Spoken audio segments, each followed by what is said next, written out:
Halo Sobat Sehat semua, Assalamualaikum warahmatullahi wabarakatuh. Salam jumpa kembali dengan saya Sugito di channel Berbagi Sehat, channel edukasi dan motivasi seputar asam lambung, GERD, anxiety psikosomatis. Berdasarkan pengalaman saya sebagai orang yang pernah menderita asam lambung, GERD, anxiety psikosomatis dalam waktu yang cukup lama, dan alhamdulillah sekarang sudah sembuh. Harapan saya khususnya kepada teman-teman yang masih dalam penderitaan asam lambung, GERD, anxiety psikosomatis, setelah menonton video ini akan dapat tersugesti dan termotivasi untuk dapat cepat sembuh. Saya bisa sembuh, insya Allah teman-teman pasti juga bisa sembuh. Badai pasti berlalu.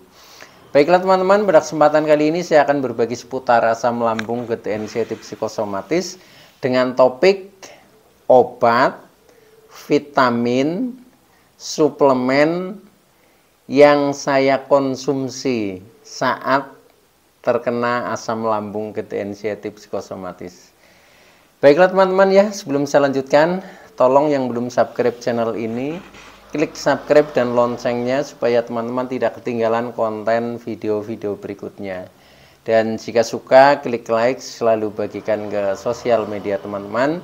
Semoga bermanfaat buat kita semua. Baik, kita lanjutkan. Jadi topik kita kali ini adalah obat, vitamin, suplemen yang saya konsumsi saat terkena asam lambung.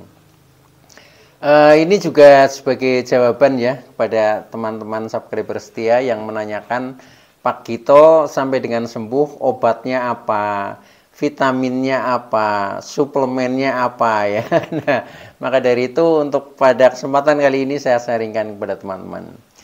Baik ya, jadi penderitaan asam lambung, GERD, anxiety psikosomatis yang memang disebabkan oleh multifaktor ya. Artinya bisa disebabkan dari baik itu faktor yang bersifat fisik maupun yang bersifat psikis ya, ini memang sangat kompleks ya, dengan sensasi yang juga beragam ya, mulai dari ujung rambut sampai dengan ujung kaki. Kita sering merasakan gejala-gejala yang tidak nyaman di badan ya, atau merasakan sakit ya. Nah itu 1001 rasa sensasi asam lambung, GERD, anxiety psikosomatis, sehingga bagi teman-teman yang masih mungkin merasakan hal-hal seperti itu ya, tidak usah cemas ya, pasti ada solusinya dan pasti insya Allah akan sembuh teman-teman ya. Yang penting kita bersabar, kemudian kita selalu berjuang ya, tetap semangat. Nah pada akhirnya pasti kita akan disembuhkan. Baik ya, nah beberapa hal yang membuat kita bisa menjadi bangkit ya, artinya kita menjadi sembuh ya. Nah ini khusus pada pertemuan kali ini saya ingin membahas tentang obat, tentang vitamin ya, tentang suplemen ya, dan kalau mungkin tentang herbalnya juga ya. Saya sampaikan semua kepada teman-teman, mudah-mudahan bisa menjadi referensi bagi teman-teman ya, khususnya yang masih dalam masa-masa pemulihan ya. Siapa tahu cocok ya, ada kesamaan dengan saya sehingga bisa mempercepat pemulihan atau penyembuhan asam lambung teman-teman. Nah begini teman-teman ya, jadi memang ketika kita menderita asam lambung, GERD, anxiety psikosomatis itu memang sering saya sampaikan ya, jadi ikhtiar kita itu memang juga harus multi ya. Harus multi itu artinya dari berbagai aspek ya, berbagai aspek, mengingat karena kita juga penyebabnya sangat kompleks juga ya, maka penyembuhannya pun kita harus melalui berbagai aspek ya, berbagai terapi ya, baik itu yang bersifat medis, yang bersifat psikis ya, bahkan yang bersifat spiritual ya, itu juga semakin komplit ya, holistik ya artinya ya, itu akan menjadi semakin membaik ya. Karena apa? Penderitaan kita ini memang saling berhubungan lah ya, komprehensif ya.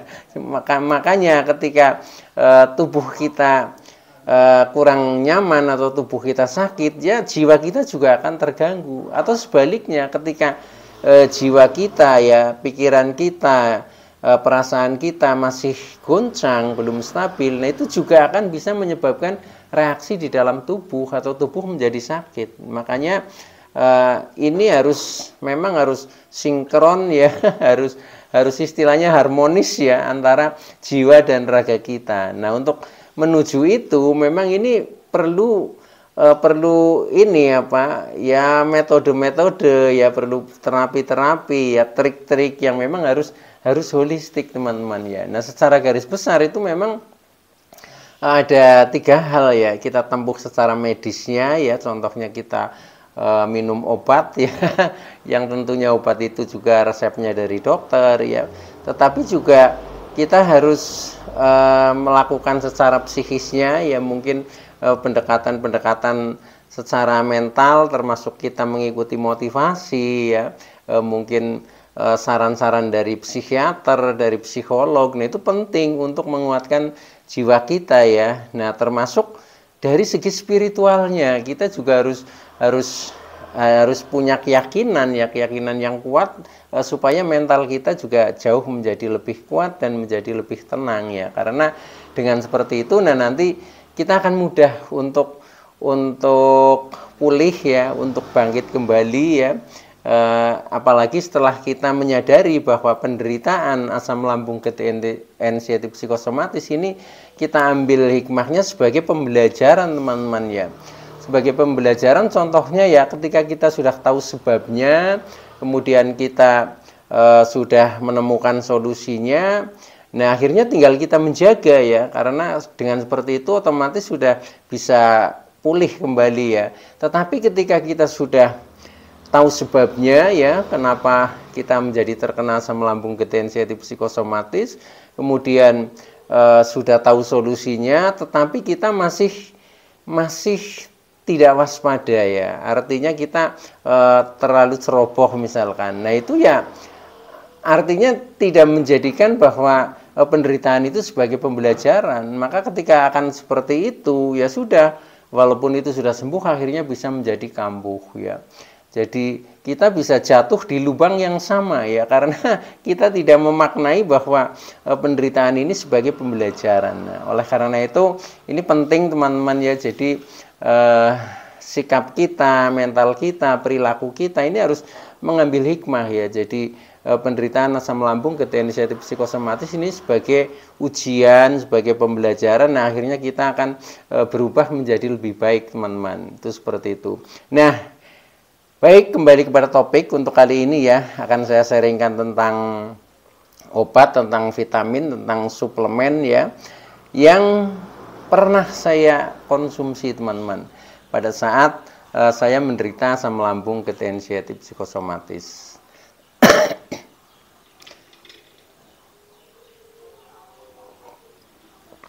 Nah, yang pertama yaitu yang berhubungan dengan obat teman-teman ya.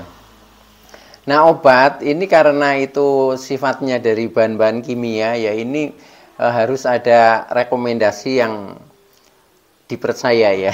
Jadi kita jangan istilahnya mencoba-coba sendiri ya, kemudian membeli obat yang asal-usulnya tidak jelas, yaitu nanti jangan-jangan tidak pas ya, tidak pas atau mungkin menjadi efek yang kurang baik ya. Nah itu, maka dari itu untuk obat ya, ini sebenarnya semuanya saya kira juga pasti pernah minum obat lah ya itu. Nah, untuk obat ya, saya itu selalu menggunakan obat yang dari dokter teman-teman ya. Yang dari dokter ya, ketika memang kita sensasinya mulai dari awal dulu ya, awal dulu ketika kita sudah merasa perut nggak nyaman dan sebagainya ya, biasa langkah pertama kita periksa ke dokter, entah itu dokter di puskesmas, entah itu di rumah sakit yang tingkatannya lebih tinggi, itu sama saja ya, ataupun dokter praktek ya, itu sama saja, yang penting itu dari dokter ya, karena dokter sebagai orang ahli, otomatis obat itu bisa dipertanggungjawabkan sesuai dengan gejala-gejala yang ada di dalam diri kita itu. Nah, untuk jenis obatnya itu tidak saya hafal teman-teman ya, cuma karena sering mengkonsumsi sehingga ada ya sedikit nama-nama yang hafal lah, seperti omeprazol ya, seperti lansoprazol, ranitidin, yaitu sudah pernah saya konsumsi semua ya.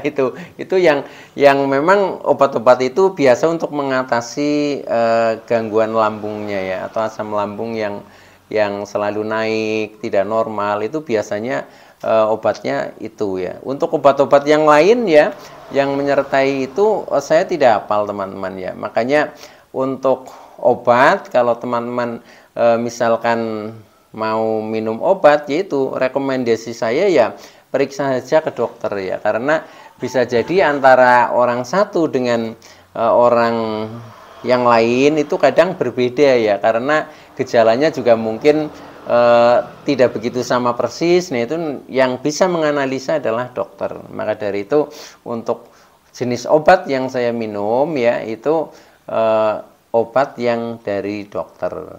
Itu teman-teman ya. Nah, kemudian yang selain obat, saya juga pernah mengkonsumsi vitamin teman-teman ya. Nah, itu vitamin ini juga awalnya itu rekomendasinya dari dokter ya. Di dokter, walaupun kita misalkan mau beli sendiri juga ada ya, seperti di apotek misalkan itu juga ada. Nah, untuk vitamin ya ini yang saya pakai B kompleks seperti ini teman-teman ya. Ya, ini B kompleks ini juga sampai dengan sekarang masih punya ya, masih punya. Ini dulu tidak habis ya, ini masih punya ya, ini. Nah, B kompleks ini fungsinya ini memang untuk membuat kita agar tidak tegang ya, agar rileks ya, terutama orang yang terkena anxiety psikosomatik itu kecenderungannya ada ketegangan di dalam saraf, pikiran. Nah, ini setelah minum ini ya B kompleks ini jauh menjadi lebih rileks ya, itu termasuk ketegangan otot ya, kadang kita merasakan pada sakit di punggung ya, mungkin di sini ya, leher dan sebagainya, ini juga akan berkurang ya setelah kita mengkonsumsi ini. Nah, ini dulu saya mengkonsumsinya sehari cukup 1 butir ya, 1 pil lah ini untuk B kompleksnya. B kompleks itu terdiri dari B1, B6 dan B12 itu ya. Ini itu. Dan ini juga saya tidak berlangsung lama teman-teman untuk minum ini ya. Jadi ya hanya habis sekitar 1 bungkus seperti inilah. Itu sudah cukup waktu itu ya, itu. Nah, itu untuk vitaminnya teman-teman ya. Jadi vitaminnya hanya menggunakan itu. Nah, kemudian yang lain lagi yaitu tentang suplemen ya. Nah, suplemen juga itu banyak sekali ya jenis-jenisnya ya. Apalagi kalau kita itu di apotek itu banyak sekali jenisnya ya. Tetapi juga saya nggak terlalu berani untuk menentukan ini itu dan sebagainya kalau memang itu tidak ada rekomendasi dari dokter. Nah, saya untuk suplemen itu memang menggunakan ini teman-teman ya. Ini suplemennya. Nah, ini adalah madu kelangseng murni teman-teman ya. Nah, ini saya hanya menggunakan ini karena madu itu kan memang menurut Sunnah Rasul itu juga banyak manfaatnya untuk kesehatan atau bisa digunakan sebagai obat ya. Itu. Nah, madu ini ya, ini memang untuk madu itu juga kadang ada yang cocok, ada yang tidak ya. Saya juga sudah mencoba berbagai madu juga ya, itu. Nah, itu yang pertama ya, biasanya kita itu tidak cocok karena dosisnya. Contohnya karena saya ingin cepat sembuh, nah biasanya kita makan sampai minum misalkan 3 hari sekali. Nah, itu kalau di saya itu dosisnya segitu itu tidak enak. Jadi di badan justru menjadi tidak nyaman ya, di perut juga nggak nyaman. Nah, yang cocok kalau madu itu hanya cukup 1 sendok untuk 1 hari teman-teman. Bisa diminum saat pagi juga bisa, saat sore atau malam menjelang tidur juga bisa, sama saja. Cuma saya seringnya untuk madu itu minumnya sore ya, sore menjelang tidur itu. Dan nanti bangun ini rasanya sudah agak fresh ya, tubuh ini lebih lebih bertenaga ya, lebih pokoknya lebih nyaman lah itu setelah itu. Nah, cuma permasalahannya ketika kita mau ini kan madu murni ya, ini tuh permasalahannya untuk mencari madu yang murni itu susah teman-teman ya. Nah ini saya juga pengalamannya seperti itu ya, karena kita belum pernah konsumsi awalnya. Nah untuk ketika kita beli mungkin di toko ya, atau mungkin di apotek itu rata-rata sudah ada ininya apa komposisinya ya.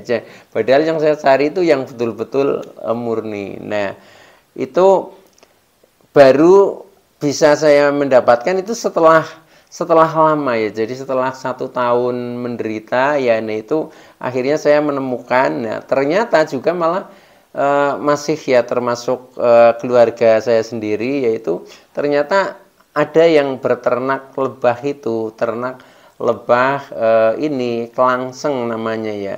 Nah lebah kelangseng, nah akhirnya saya main, kemudian saya melihat langsung ya, saya melihat langsung itunya, lebahnya, ternaknya, sampai dengan pengambilannya seperti apa. Nah baru saya percaya ini adalah betul-betul murni. Nah ini yang saya cari itu seperti itu. Nah setelah itu madu juga termasuk masih berjenis-jenis teman-teman ya. Lebahnya itu maksudnya berjenis-jenis. Lebah yang paling kecil ya, ini yang diambil madunya ini namanya madu kelangseng ya. Kelangseng itu jadi lebahnya kecil ya, seperti lalat itu. Paling kecil lah, lebah paling kecil. Nah ini. Nah kemudian di atasnya itu ada lebah ondoan namanya ya, atau tawon ondoan ya. Itu agak lebih besar itunya lebahnya ya. Itu banyak, yang paling banyak itu adalah lebah itu ya, lebah ondoan namanya, atau tawon ondoan itu paling banyak ya. Nah kemudian ada juga itu lebah yang di hutan lah, istilahnya tawon gung ya. Iya itu. Nah itu agak sulit juga karena itu kan adanya di hutan, dan biasanya itu tidak bisa diternak ya, karena biasanya agak ganas itu ya. Nah maka dari itu adanya di hutan-hutan rimba biasanya ya. Nah kalau di daerah saya itu jarang ya, makanya saya nggak menemukan itu. Nah setelah saya mencoba dari jenis-jenis madu yang dihasilkan oleh lebah-lebah yang berbeda, nah ternyata juga lebah yang paling kecil, yang ini namanya kelangseng ya, madu kelangseng ya, atau yang lebahnya itu sebesar lalat lah paling kecil, itu justru khasiatnya lebih bagus. Yang saya rasakan itu seperti itu ya, karena dengan bukti setelah saya mengkonsumsi ini yang kelangseng, kemudian menjadi banyak perubahan ya, termasuk ya menjadi lebih pelong lah, kemudian kembung-kembung juga menghilang juga. Tetapi dengan catatan itu teman-teman, jadi saya cukup 1 hari itu 1 sendok ya, 1 sendok. Kalau berlebihan ya bisa jadi malah nggak nyaman ya. Jadi dosis itu memang penting ya. Nah ini bentuknya seperti ini ya madunya ini. Nah sampai sekarang itu saya juga masih ya, ini saya anggap sebagai suplemen ya, karena ternyata saya menjadi lebih energik ya, menjadi lebih bisa beraktivitas ya, menjadi lebih bertenaga. Ini termasuk berkat dari ini ya. Selain dulu diawali sudah minum obat ya, sudah minum vitamin, itu juga sudah dilalui itu teman-teman ya. Termasuk juga trik-trik yang lain ya, termasuk secara spiritualnya itu juga sudah ada. Cuma kan untuk konten kali ini saya hanya membicarakan tentang masalah obat, vitamin, dan suplemen itu teman-teman ya. Nah kemudian yang masih berhubungan dengan ini yaitu tentang herbal ya, karena teman-teman juga banyak yang menanyakan ya, Pak Gito herbalnya apa? Itu seperti itu. Nah kalau herbal itu saya hanya minumnya herbal yang alami ya. Yang alami itu yang saya tidak mengambil dari produk-produk mana itu seperti itu ya. Yang bermerek itu tidak. Saya untuk herbalnya saya hanya memanfaatkan istilahnya bumbu dapur lah, bumbu dapur yang ada ya jenisnya makanan ya atau minuman itu yang saya pakai ya. Nah, untuk herbal itu juga sudah pernah saya share kepada teman-teman ya di konten yang lalu ya. Tetapi intinya ya itu dari yang alami yang berupa makanan dan minuman sehari-hari di rumah ya. Contohnya saya rajin minum air kunyit. Nah, kunyit itu kan bumbu dapur juga ya, ada di rumah itu. Kemudian minum apa? Ini air tajin ya, kemudian makan bubur pati irut itu seperti itu. Terus ngemilnya dengan labu kuning rebus, kemudian kadang juga rebusan-rebusan seperti singkong, ubi ya, ubi jalar, talas dan lain sebagainya itu seperti itu.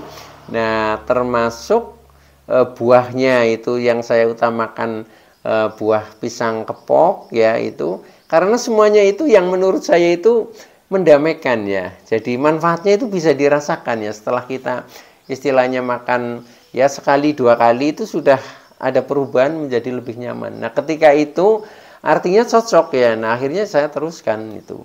Nah, mungkin kalau teman-teman mencoba kok cocok, yaitu alhamdulillah silahkan ya. Tetapi kalau misalkan tidak cocok ya mungkin karena sensitivitas tubuh kita berbeda ya, sehingga bagi teman-teman yang mungkin ingin mencoba ya caranya itu. Jadi coba dulu ya, jangan terlalu banyak ya. Efeknya seperti apa? Kalau memang itu cocok menjadi lebih baik ya sudah teruskan saja. Itu caranya seperti itu. Saya juga seperti itu ya, ketika itu ada jenis makanan herbal ya atau minuman ya kita coba dulu. Kalau memang cocok ya saya lanjutkan. Kalau tidak ya saya harus berhenti. Contohnya untuk minuman jahe ya. Jahe itu ada yang katanya cocok ya itu. Tetapi kalau saya itu sebenarnya cocok ya untuk mengusir kembung itu jahe juga mudah ya. Contohnya kita membuat sendiri lah minuman jahe itu kan gampang ya. Nah, itu cuma saya pernah juga minum jahe, jahenya agak terlalu banyak ya. Nah, akhirnya perut menjadi perih juga ya itu. Karena apa? Karena jahe itu kan rasa-rasanya itu endingnya juga cukup pedas ya, cukup pedas. Nah, itu sebenarnya yang jadi masalah itu ya. Tetapi ketika sedikit ya jahenya jangan terlalu banyak, kan itu hanya menjadi rasanya hangat di perut. Nah, ketika hangat itu akan memudahkan gas untuk keluar ya. Jadi rasa kembung-kembung itu akan cepat membaik ya karena dengan minum jahe itu. Tetapi dengan catatan yaitu dosis harus tepat ya. Kecenderungannya ketika itu yang bersifat herbal alami maupun yang bersifat suplemen, kadang kita kecenderungannya kebanyakan ya, karena inginnya kan kita cepat sembuh ya. Nah, sementara kita kadang punya asumsi kalau kita minumnya banyak pasti nanti akan cepat membaik gitu. Padahal nggak begitu ya. Jadi kita harus sesuaikan dengan kondisi dan kemampuan tubuh kita. Jadi belum tentu minum banyak itu menjadi membaik, bisa jadi sebaliknya itu. Nah, maka dari itu perlu disesuaikan teman-teman. Itu penting juga. Nah, itu caranya yaitu kita menyadari diri kita, kemudian kita coba ya nanti pasnya di mana itu loh. Karena yang penting ini adalah nilai pasnya itu teman-teman ya itu. Jadi yang membuat kita menjadi nyaman, menjadi itu ketika itu kita bisa mengatur dosisnya itu teman-teman. Oke ya, jadi intinya itu dulu yang bisa saya sampaikan. Mudah-mudahan teman-teman yang masih dalam penderitaan asam lambung, ketensiatif psikosomatis akan segera sembuh. Saya bisa sembuh, insya Allah teman-teman pasti juga bisa sembuh, badai pasti berlalu. Oke, itu dulu. Terima kasih. Wassalamualaikum warahmatullahi wabarakatuh.